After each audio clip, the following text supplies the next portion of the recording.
Мугалим келечекте жараткан касиеттүү кесип. Ошондой ардактуу кесиптин ээси мен Көчкөнбаева Жумагүл Амангелдиевна номер 6 Тагай Асыранов атындагы инновациялык орто мектепте тарых мугалими болуп эмгектенем. Бүгүнкү сабагым календардык план боюнча 7-класстарга болду. Бүгүнкү темам кыргыз коомундагы социалдык катмарлар жана уруулар деген тема. Бул темада кыргыздардын социалдык абалы жөнүндө маалыматтар даана берилген жана уруулар боюнча дагы анализдеш керек. Сабагымды пландаштырып жатканда окуу китебине таяндым. Албетте интернет булактарынан кызыктуу маалыматтарды жана балдарга бул материалды кандайча жеңил жеткирем деп анын үстүнөн иштедим. Сабактын планын түзүп жатканда албетте дидактикалык материалдардын орду чоң. Дидактикалык материалдар балдардын теманы түшүндүрүүгө жана түшүнүүгө абдан жардам тиет. Мисалы үчүн, маалыматты балдар окуп жатканда айрым окуучулар кеч калат же болбосо түшүнө албай кыйналат.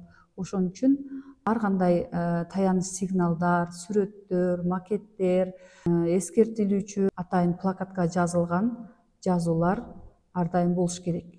Ар дайым пландаштырып жатканда окуучулар үчүн ыңгайлуу нерселерди изденем. Планды даярдап жатканда предметтик стандартты эске алдым. Балдарга турмуштук сабак бериш үчүн ар кандай мисалдарды коштум. Балдардын жекече, топто иштөөсүнө жана бири-бири менен кеңири байланышып иштөө үчүн жаңы методдорду ишке ашырдым. Сабак башталганда эле биз окуу кербени төөлөрүбүз менен баштадык. Бул төөлөрдү атайын сабактын башталышынан аягына чейин колдоном деп жасаганмын. Балдар киргенде эле ошол төөлөрдүн биринен топко бөлүнүү деген атайын куржумдан бирден күлө алып, өздөрүнүн орундуктарына отурушат. Албетте отурар алдында бирден галстукту менин колумдан алып отуруп атышты. Биздин галстуктардын түстөрү 3 түскө бөлүнгөн. Жашыл, сары жана көк түстөгү. Ошо менен бөлүнүү техникасы аткарылды. Ошентип окуучуларымды шыктандырчу сөздөр менен кубаттап алдым. Бүгүнкү сабакта иш аракеттерибизди кандай кылып баалайбыз, ал боюнча балдарга баалоо техникасы менен тааныштырып чыктым. Сабак башталганда сабактын максатын түшүндүрдүм. Балдар менен биргелешип аны талкууладык дагы, видео материалга көңүлүн бурдум. Видео материалда балдар жакшы түшүнүштү, түшүнбөгөн жерлеринде суроолорду беришти. Бүгүнкү сабакта ротация усулун колдондук. Ротация усулунда иштеш үчүн бардык окуучуларга окуу китебинен сырткары дагы маалымат алыш үчүн материалдар таркатылган. Андан кийин ар бир топтун тапшырмасы дагы өзгөчө болду.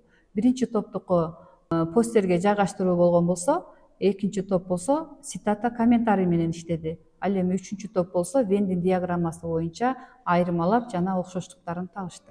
Презентацияда окуучулардын чечими менен окуучулар чыгып презентациялап беришти. Албетте кайчы пикирлер, толуктоолор, суроолор болду. Окуучулар материалды жакшы түшүнгөндүктөн панелдик башкарууда дагы тапшырмаларыбызга сонун жооп берип атышты. Биздин бүгүнкү панелдеги тапшырмабыз: эгерде бул суроого ооба деп жооп бере турган болсо, окуучулар ордунан туруш керек.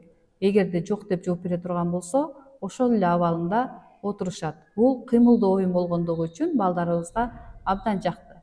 Мен кийинки сабактарымда дагы бул тапшырманы колдонууну чечтим. Себеби балдарга жакты бүгүнкү сабакта. Үй тапшырмадан кийин сабак аяктады. Ар бир балабыз баалоо критерий боюнча төмөнкү баскычтарды өздөрүнүн баалап, упайларын алышты. Окуучуларыма мен акыркы себетчемдеги сабакка болгон рефлексия жөнүндө кайрылдым. Балдар, бүгүнкү сабак силерге кандай болду десем, балдар мага сонун жооп беришти. Балдардан аябай алкыштарды алдым, ыраазы болдум. Бүгүнкү сабагым өзүмө да жакты. Сабагым максатына жетти. Бүгүнкү саякатыбыз ийгиликтүү болду. Менин окуучуларым сонун пикирлерин калтырган экен. Ар бир окуучумдун жазганын окуп алып, мен абдан кубанычта болдум. Ар бир окуучуму жакшы көрөм жана мугалимдик кесип мага жагарын айтып кетейин. Көңүл бурганыңыздар үчүн чоң рахмат.